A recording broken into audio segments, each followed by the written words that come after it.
All right, everyone, we're back with our historic content list. We said we're going to keep bringing you a list, and here we are. Last week, we did the greatest middleweights of all time. This week, we're going to do the greatest welterweights of all time. So we won't waste any time. We'll jump right into it. Your top 10 greatest welterweights of all time, bud. Yeah, first I got to, you know that you go shopping.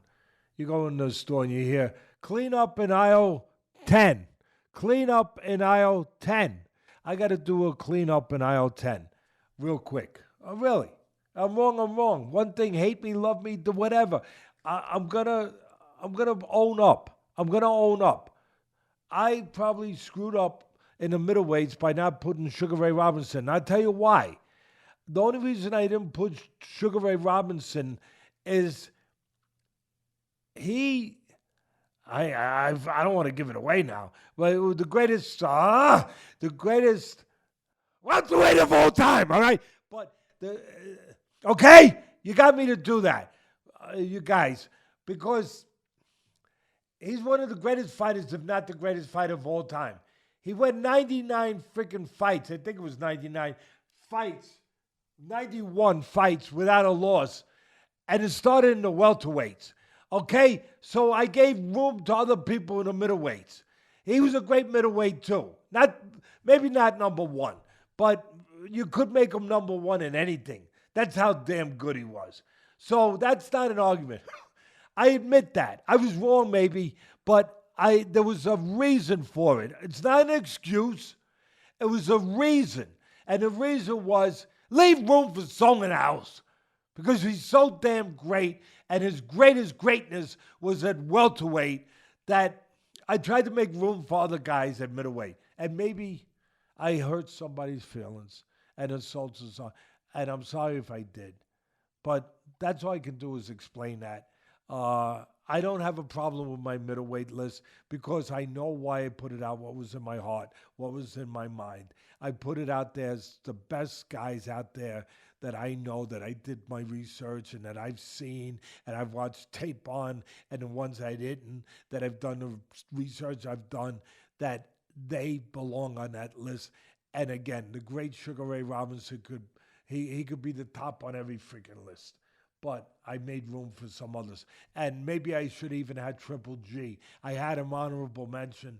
Maybe I should even have had him a little higher. Here we go. Welterweights, great division. Great division. People love heavyweights. They love middleweights. Maybe they love the most is welterweights. Why? Because we've had so many great ones, so many great fights, so many historic battles, you know, with great, I mean, Duran and Leonard Hearns. I mean, just so many. You could go on and on and on. And it's a division, it's a weight class that has everything. You got to have talent. You have power. You got to have speed. You got to have technique. You know, you got to have it all. And welterweights have it all. And here's some guys that have it all. And here they are. And I do try to remember the Martin and everything else. And yes, some of you wise guys said, let me take a guess. Teddy had this guy, and a guy from the 1700s. That was pretty good. I don't read too many of these things. I really, that I think. That was pretty good. I give you credit. That was pretty good. But by the way, we don't go back to the 1700s. You went a little far. You went a little bit. Hey, like De Niro said in Goodfellas, you disrespect him a little bit. You insulted him a little bit. You insulted him a little bit. All right, it's okay. I got a thick skin. I've been in boxing my whole freaking life. I got this nose. I wasn't born with it. Okay, I can handle it. Here we go. First of all, I'm gonna start with the honorable mention. The guys that I always feel bad that I didn't have room. Okay? Real quick. Emil Griffith, 85, 24 and 2, 23 knockouts. I mean, he was great. What am I going to tell? Joe Barbados Walcott. Yeah, I'm going back to the 1700s, buddy. Joe Barbados Walcott, 95, 25, 24, 61 knockouts. And all you need to do to know was one of the reasons that I had to mention him, He was a world welterweight champion, and he fought a draw with a man who I thought maybe was the greatest fighter of all time. I know you know I love Sugar Ray Robinson. I love Armstrong, but I love Sam Langford. And really, one of the greatest of all. He fought a draw with him. That's enough to get on my honorable mention list. And then another one that was very hard to keep out of the top 10, Jimmy McLaren. 55, 11, and 3, 21 KOs. Jimmy McLaren, just a great fighter. Okay, number 10. Number 10, here we go. I don't even know what his record is. We're going to say 49 and 0. You want to make it 50, you want to make it because he's still doing fights, because that only the reason he's still doing fighting exhibitions is it speaks to his greatness. One of the great defensive fighters, one of the great counterpunchers, one of the great boxers, one of the great fighters. I know he didn't get on his resume what was on the resume of some of these guys, but you can only beat the guys in your era. You can. I know he beat a couple really good guys in his era, and they were a little late. It was a little Pacquiao was one of them. It was late in their careers. It wasn't when they were in the prime of their careers. I acknowledge that. I do. I acknowledge all of that. But he's still great. He's still great. And he's number 10. He starts this great list. And that's Floyd Money Mayweather. 49 and 0. Again, I don't even know what record to give you. 50 and 0. They count. All right. They count All right. So 50 and 0. I don't want to take nothing away from Floyd. You can't take nothing away from him. He's just great. Great defensive fighter. And let's not get drunk with the defensive part of it. When he had to open up on you, and he had to, whether it was with Corrales or whoever it was, he opened up with you, and he got it done, and he never lost. And again, yeah, you might knock his resume in some spots, but he fought the best of his era. Two of them, I guess you would say, were a little late in their careers. I guess you would say, but he's great. What can I tell you? Number 9, another great fighter, Jack Britton, 104 wins, 30 losses, 20 draws, and 30 KOs. If you included his newspaper decision fights, right, in his record, and they're real fights, of course. They were decided by the newspaper guys. If you included them, you ready for this? 237 wins, 60 losses, 43 draws. Need I say any more? Hey, you guys, you great fans out there, don't argue with me. Not with this list. Please, go ahead, argue if you want. That's what it's all about. We want arguments. We want discussion. We want back and forth. My son loves it. He craves it. He come on, get more. It's fine, but please, do your work. Don't give me a break. Give yourself a break. Don't embarrass yourself, because we're taking names. We're putting them up in a special place. We're putting them up in a special place later on. The ones who we think were the brightest of the fans, and the ones that were just not as bright. So Jack Britton, can't argue with him. Number 8, Ted Kid Lewis. You ready?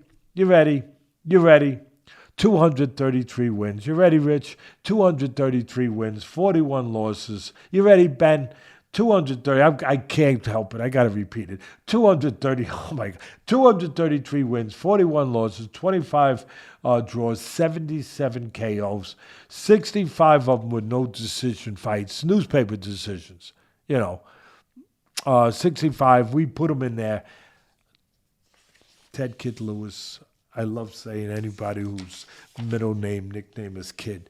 I do. Hey, Kid. I don't know. Hey, Kid. Number 7. Everyone knows. One of my favorites. You know it already. Besides Armstrong, besides, obviously, the great Sugar Ray Robinson. Everybody knows him. But Sam Langford, Sugar Ray Leonard. I mean, you got to be great to take maybe the greatest fighter's nickname and do it well and do it honor. And he did. He did it well. He did it with honor.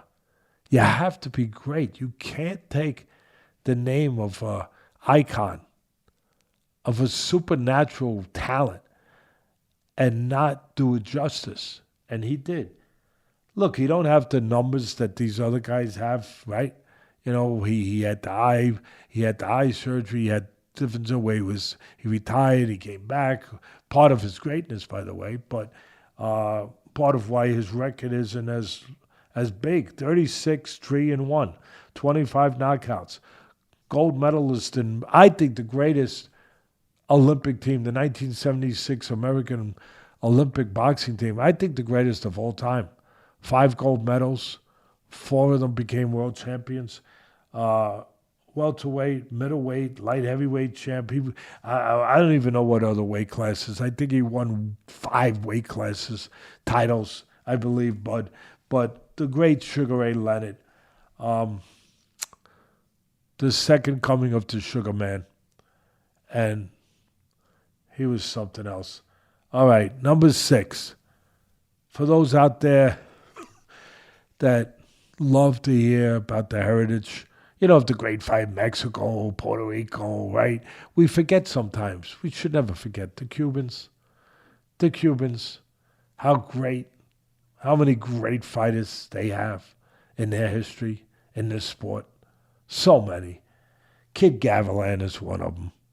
108 wins, 30 losses, 5 draws, 28 knockouts. Welterweight champ. Wow. Now, they gave him credit for the bolo punch, that he invented it. The bolo punch. Really, Severino Garcia, I believe, may have actually been the first guy to use it. But Kid Gavilan got credit for inventing it because he was the one who made it famous, popular, where it was seen and used. Yeah, he was great. All right, here's a name. You guys practice this name, please, because not enough of you just know him. I'm sorry. Instead of practicing, and all my beautiful fans, our beautiful audience that's out there and across the pond, you know that I love you.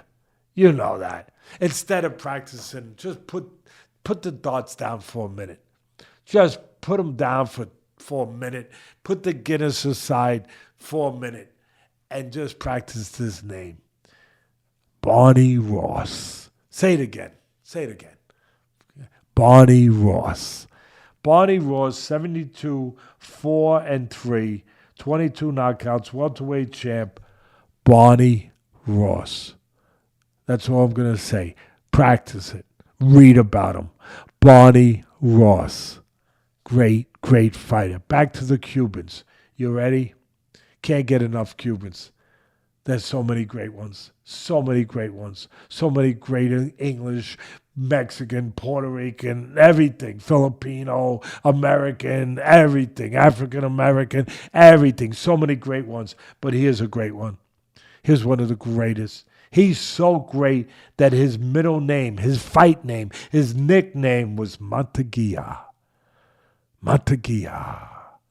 For those that don't know, that's butter. He was smooth as butter. Monteguia. Jose Monteguia Napoles. Smooth as butter. 81 wins, 7 losses, 54 knockouts. WBC welterweight champ of the world. Are you forgetting about the middleweight list already? Yeah, that's out of your mind now. That's out of your rearview mirror. Are you happy? Are you really? Are you energized with this welterweight list? I hope you are. Number 3. Oh, he's going back to the 1700s. Not quite. Come on, the toy bulldog. Come on. You're going to deny me a toy bulldog? Everyone should have a toy bulldog. Mickey Walker, 93, 19-4, 59 knockouts. Also fought at middleweight, as did Robinson.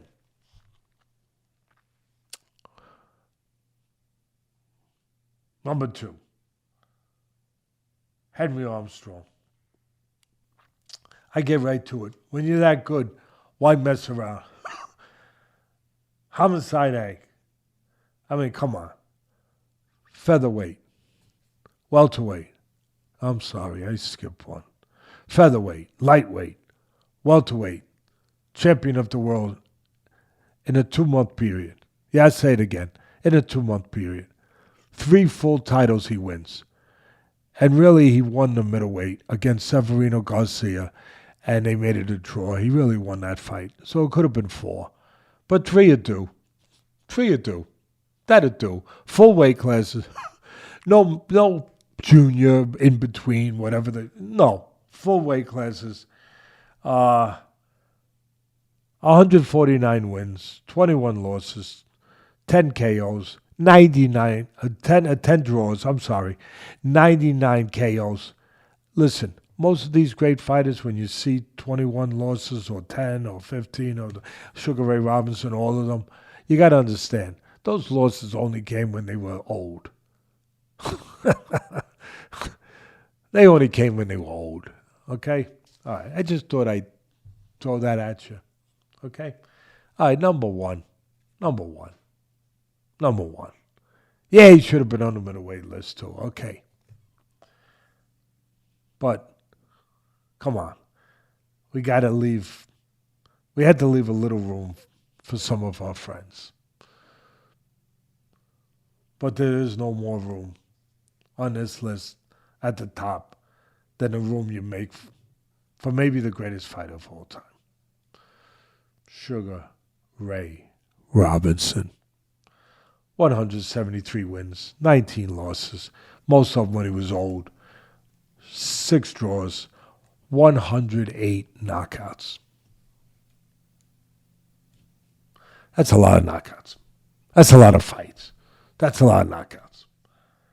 Had a 91 fight unbeaten streak. That's pretty good. And the losses, like I said, most of them came when he was old, way beyond his prime. Welter and middleweight champ. He would have won the light heavyweight title too. He was fighting in Yankee Stadium. It was about 105 degrees in the ring on a summer night outdoors in July. I believe it was July. And the referee got carried out earlier from heat frustration. Got carried out of the ring. It was that hot. It was that overwhelming. It was that brutal. And I forget what round it was, 13th.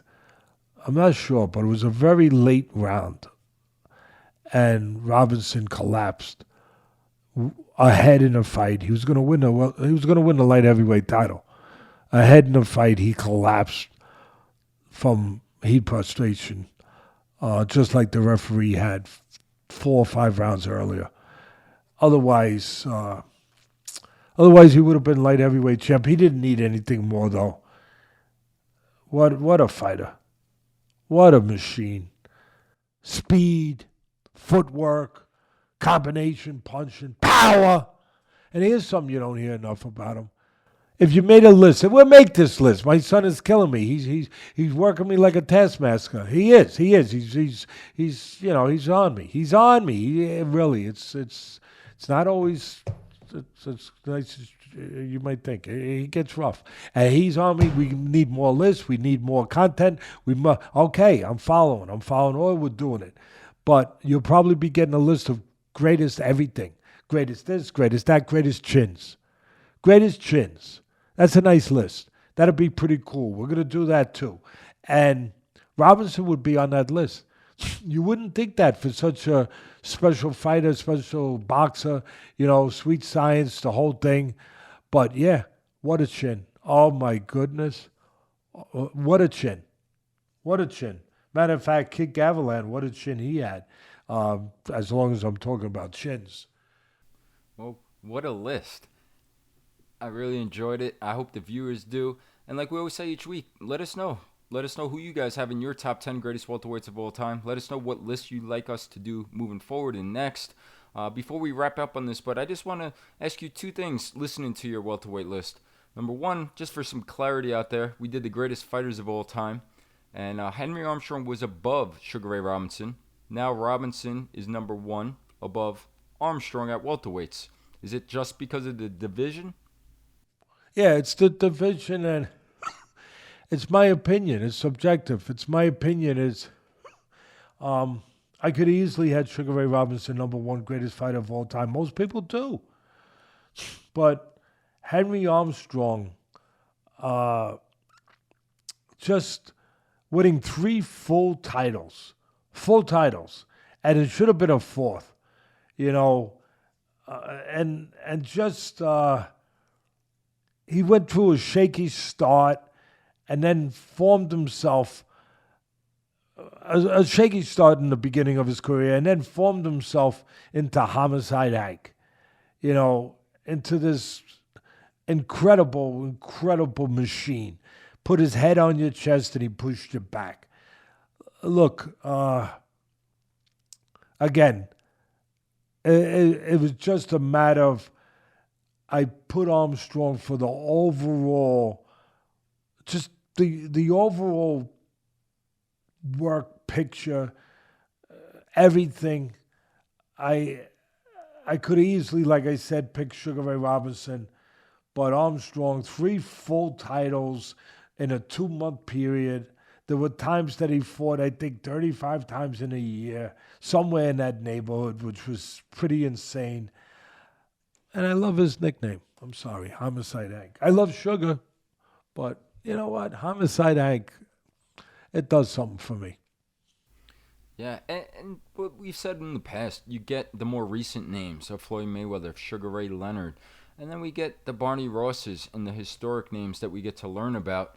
Why I really do enjoy listening to you do these lists so much. The one guy, talking about recent guys and more my time, that wasn't honorable mentioned, does he fit for me? It was a name I was hoping to hear. Sweet Pea Pernell Whitaker. Is he close, or are you putting him at a different weight class maybe, and he's not in the welterweights conversation here? Yeah, I'd probably put him at lightweight, but I will never ever argue with Sweet Pea Pernell Whitaker's name being on one of those lists. He was that good. He was that great. He was that special. I mean, how many guys could invoke this saying, you couldn't hit him in the backside with a handful of buckshot if he stood in front of you? How many guys are going to invoke that? Not many. Slapsy Maxie Rosenblum, way back, when he had 300 fights, 200 fights, whatever the number was.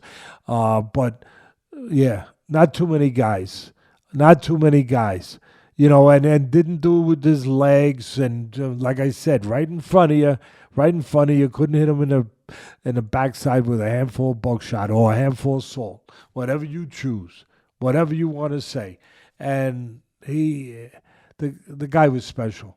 It was sad to see him go out at the end of his career the way that he did at that weight class. I think, if I remember, I think I caught his last fight on ESPN, and I think I might have almost started crying. Was it Bajorquez? Yeah, I think it was. And I might have even hit a tear or two, to be honest, because I felt that way about him. As a person, too, He wasn't Sweet Pea only because of how sweet he was in a ring. He was sweet as a person. He was a good person. He was special. He was great. He came from a rough place. A lot of fighters did. But he came from a rough place, a place where you scouted a lot of top football talent. I know that. 757 Virginia Beach, Michael Vick, many talented football players, and the home of Pernell Whitaker. And he was great. He was something else. He could walk in the gym. I remember Lou Duva telling me, and Mike Borman and all those guys. He walk in the gym after being off for 2 months, whatever, month and a half, 2 months, whatever. He walk in the gym and put a headgear on, put gloves. They'd say, "What are you doing, Sweet? What are you doing, Sweet Pea?" I'm gonna spar a little bit. I'm gonna do a little sparring. He go, Yeah. How long you been off? He hadn't been in the gym for 2 months. Just do a little sparring. Get in there and do 15 rounds of sparring with 5 different guys. Now that's special. That's special. He was special, and this list was special. I appreciate you, as always, taking the time and doing this. Again, hope all the viewers enjoy it.